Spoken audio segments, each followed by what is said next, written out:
Big Boss Tamil season 9 title winner வந்து வினோத் தாங்க confirm. ஏன்னா ஓட்டு வந்து தாறுமாறாக மாறவே இல்லை. ஃபுல் அண்ட் ஃபுல் ஓட்டு வந்து வினோத்துக்கு வந்து 25% மேலே இருக்காப்புல. இன்னொரு கேம் இன்னும் கொஞ்சம் புஷ்அப் பண்ணார்னா 30% தாண்டி வச்சுன்னு வச்சிங்களேன். ஸோ வினோத்தை எவனும் தொட கூட முடியாது. இந்த திவ்யா பிஆர் சும்மா கதை விட்டுக்கிட்டு இருக்காங்க.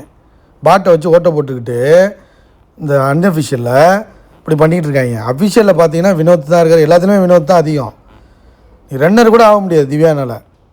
ஸோ வினோத்து தான் டைட்டில் வின்னர். எழுதி வச்சுங்க. மாமா டிவி ஏதாச்சும் வேலை பார்த்து ஏதாச்சும் பிளான் பண்ணால் மட்டும்தான் நடக்கும். மற்றபடி டைட்டில் வின்னர் அந்த வீடு அந்த 50 லட்சம் அந்த 50 லட்சம் வினோத்துக்கு தான் போகணும். 2வது இடத்துல வந்து பாரு கிட்டத்தட்ட 15-16% ஓட்டு இருக்குது அஃபிஷியலில். அன்அஃபிஷியலில் பார்த்தீங்கன்னா 3வது இடத்துல இருக்குது. ஆக்சுவலாக அது தப்பு, அது பொய். அது அஃபிஷியல்லே 2nd இடத்துல இருக்குது பாரு. இந்த திவ்யா பிஆர் உருட்டுகள் வந்து உருட்டிக்கிட்டு இருப்பாங்க. திவ்யாவும் நல்லா தான் கேம் ஆடுறா, இருந்தாலும் பாரு ஓட்டெல்லாம் மாற்றி போகுது. ஒரு நாள் பாரு லீடிங்கில் இருக்குது, ஒரு நாள் திவ்யா லீடிங்கில் இருக்குது. ஸோ இப்போ ரன்னருக்கு தான் போட்டி இல்லை. பெரிய அளவில் கேம் சேஞ்ச் ஆகி பாரு ஆடுதா இல்லை யார் ஆட போய் டைட்டில் வின்னர் ஆகலாம், அது கூட மாற வாய்ப்பு இருக்குது. ஸோ ஆனால் இப்போதைக்கு அவங்க அம்மா வந்ததுக்கு பிறகு ஓட்டு நிறைய ஏறிடுச்சு பாருவுக்கு. அடுத்து திவ்யா அந்த குடும்பமே வன்மத்தை கக்கனாயில்ல, ஓட்டு கீழே இறங்கிருச்சு. திவ்யா குடும்பம் வந்து வாழ்த்துறது கிடையாது, இருக்கிற வன்மத்தெல்லாம் கொட்டிட்டு இப்படி போயிடுறது. விக்ரமை வச்சு செய்கிறது, பாரு வச்சு செஞ்சது கொஞ்சம் வக்கர புத்தியோடு தான் இருந்தாங்க. வக்கரம் சொல்கிறாங்க, ஆனால் திவ்யா குடும்பம் கொஞ்சம் வக்கரமாக தான் இருந்துச்சு. ஸோ அதனால் ஓட்டு கொஞ்சம் இறங்கியிருக்கு. அதோட பிஆரை செட் பண்ணிவிட்டு நீ கொஞ்சம் அடுத்த வாரம் கேமை கொண்டு போனீங்கன்னா நாங்கள் வந்து எங்கள் கேங்கெலாம் பார்த்துக்குறோம் அப்படின்னு சொல்லிட்டு போகிறான் அவன் அண்ணன். இதை விட என்ன. அடுத்து கனி. எப்படி இங்கே கனிக்கு 4வது இடம் வந்திருக்க முடியும்? எப்படி டாப் 5குள்ளே கனி எப்படி வந்துச்சு? இந்த மாமா டிவி எச்ச வேலை. விஜயலட்சுமி நல்லா தான் சொல்லிட்டு போணுச்சு. ஆனால் இவங்க இந்த மாமா டிவி கனியை உள்ளே கொண்டு வரது என்ன தெரியலைங்க. அவளை என்ன இன்ஃப்ளூயன்ஸு கனி குடும்பத்துக்கு புரியலையே. இந்த மாமா டிவி அப்படியே தொங்குது, புரியல எனக்கு.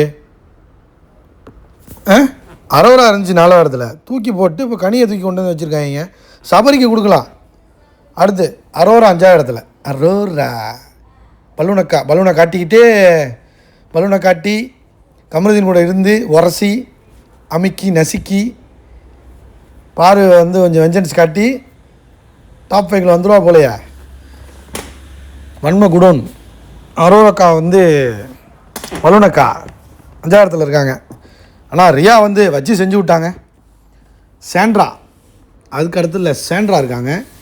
சாண்ட்ராவுக்கு மீடியமான ஒரு ஓட்டு இருக்குது. கடைசி வாரத்தில் தூக்குவாங்கன்னு நினைக்கிறேங்க. ஒன்று டிக்கெட்டு பின்னாலே முடியும் போது தூக்க வாய்ப்பு இருக்குது, இல்லைனா கடைசி வாரங்களில் எவிக்ட் ஆகிறதுக்கு வாய்ப்பு இருக்குது. அப்படிதான் நினைக்கிறேன். டாப் 6குள்ளெல்லாம் வர முடியாது. இல்லை பிரஜைனி இன்ஃப்ளூயன்ஸில் மாமா டிவி மலையாளி இன்ஃப்ளூயன்ஸில் உள்ள வர வாய்ப்பு இருக்குது. மற்றபடி வாய்ப்பு இல்லை. ரஜா வாய்ப்பு இல்லை. ட்ராமாவுக்குலாம் வேலை இல்லை. சபரி பரிதாங்க, ஒட்டும் போட மாட்டான், கேமும் ஆட மாட்டான். அதாவது என்னென்னா அந்த கனியோடு சேர்ந்துக்கிட்டு நல்ல வேஷம் போட்டே கட்டி போயிட்டாங்க. ஒரு தடவை இந்த ரியோராஜ் இருக்கார் பாருங்கள், ரியோராஜ் நல்லா தான் கேம் ஆட ஸ்டார்ட் பண்ணார். அப்படியே நல்லா மாறி போனதுனால எப்படி டவுன் ஆனிச்சோ அதே மாதிரி தான் சபரி. 2 பேருமே நல்லவங்க.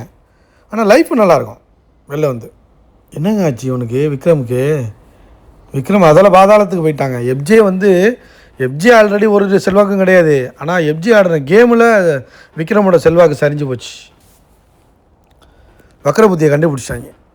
அடுத்து அமித் எவனும் ஓட்டும் போடுறதில்ல, ஒன்றும் போடுறது கிடையாது. கடைசி இடத்துல இருக்காருங்க. 2வது இடத்துல கடைசியிலேருந்து 2வது இடத்துல இருக்காங்க. 2வது இடத்துல அமித், 3வது இடத்துல விக்ரம்.